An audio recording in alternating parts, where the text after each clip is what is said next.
Hello guys, today we're going to be talking about atoms, more specifically their structure and what makes up an atom. Before we begin, let's take a look at all the atoms that make up our universe. Here's a table brought to you by ptable.com, and it shows all of the atoms from number 1 up to 118. Um, I have two diagrams here. On the left, I have a diagram of a hydrogen atom, and on the right, I have a diagram of a helium atom.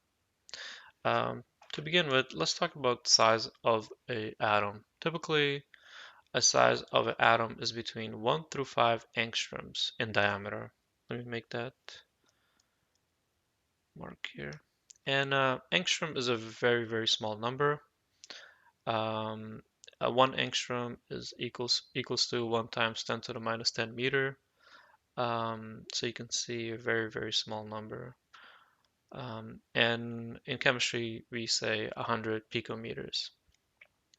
So right away, when you look at these two diagrams, you can tell these ring-shaped things, and we call that a orbital, orbital,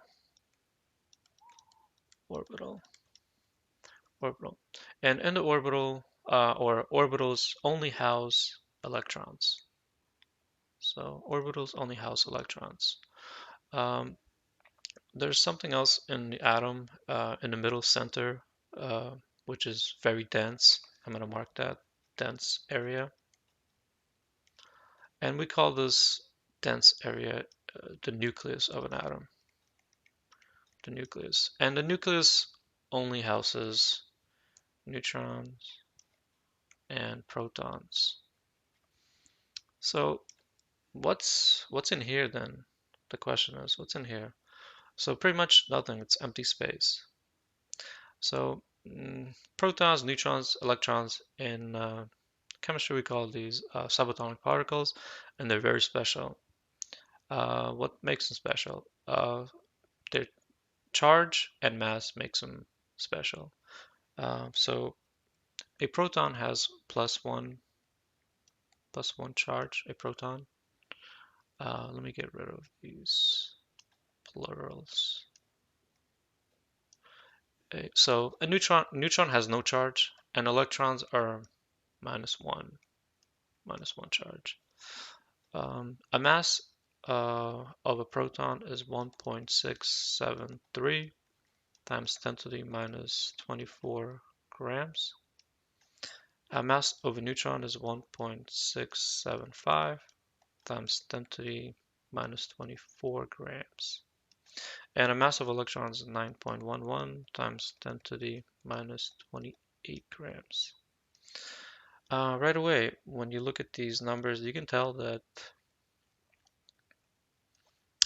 mass of electron is a lot more small than neutron and proton. Actually, like electron is 1,000 times, more than 1,000 times, has more than 1,000 times less mass than neutrons and protons. Um, Also, when we look at these numbers, they're very, very, very small numbers and a little bit messy. So we use atomic mass unit. We call it AMU to make these numbers a lot more prettier. 1 AMU equals to 1.66 times 10 to the minus 24 grams. So when we convert these numbers into AMU, this becomes 1.007 AMU. This becomes 1.0008 AMU. And electrons become 5. An electron become 5.49 times 10 to the minus 4 AMU.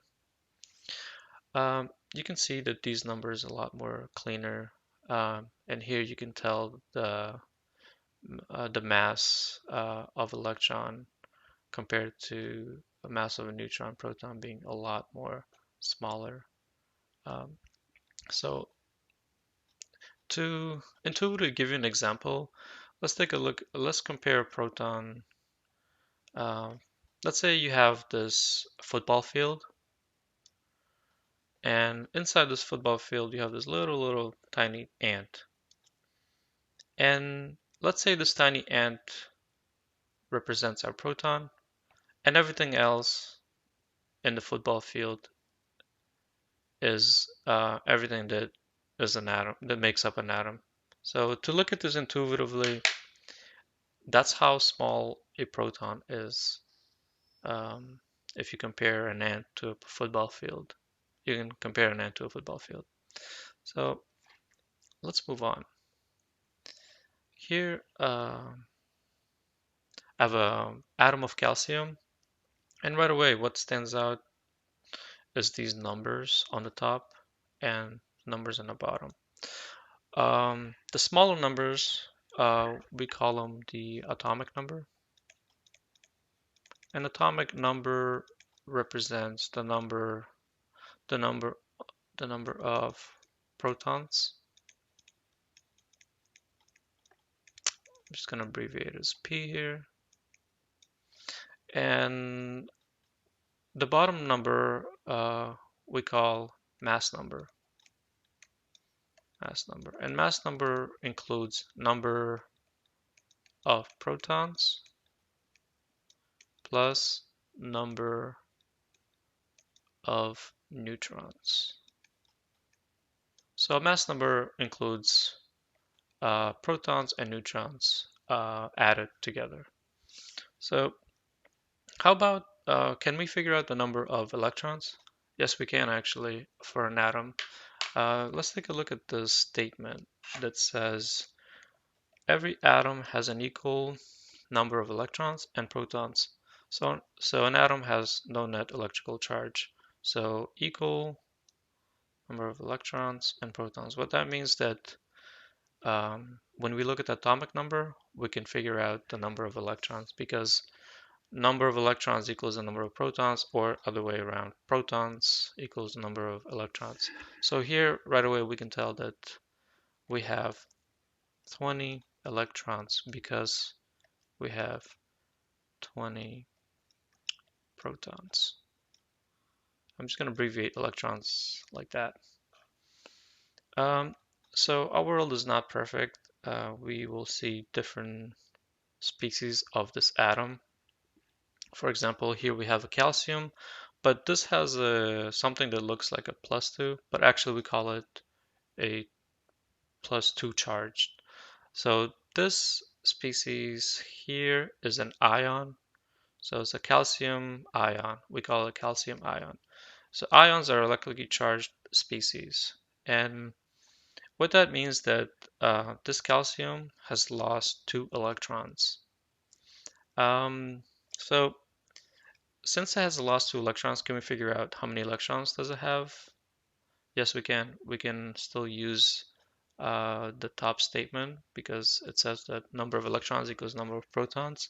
So here we say protons is 20, and we said that here this species of calcium has lost 2 electrons. This +2 charge means that it has lost 2 electrons. So we can subtract 2, and we have 18 electrons in this charged species of calcium. Sometimes you will have atom, let's say for example this A atom, X, Y, so atomic numbers there and mass numbers there, and sometimes they gain an electron. Let's say they gain an electron and they become negatively charged. In this case, you would just add 1